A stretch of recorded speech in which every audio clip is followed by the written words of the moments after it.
Donald Trump's latest attack on European nations at the UN has everyone talking. What did he say, and why did it send shockwaves through Europe?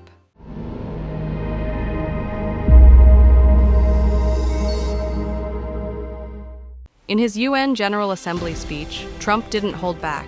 He went after Europe, NATO, and the UN like never before.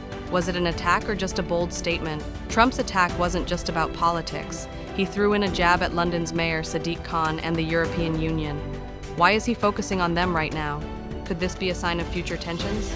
But wait, did Trump just backfire?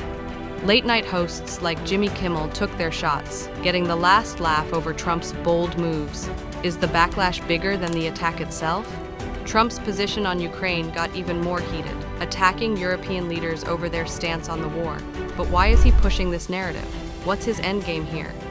And then, Trump made a shocking statement on tariffs. 2025 tariffs on Europe? Could this be a financial bombshell for European nations? How will they respond to his aggressive trade moves? With all these attacks on Europe, what's next for international relations? Will Trump's stance on Europe and the EU hurt his global reputation, or will it strengthen his base? Let's not forget, Trump doubled down on his attack on Sadiq Khan. Was it strategic, or did it just add fuel to the fire? What do you think? Is Trump's attack on Europe a political masterstroke or a disaster waiting to happen? Drop your thoughts in the comments below.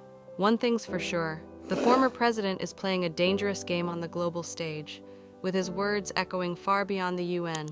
What will the world's next moves be? Only time will tell.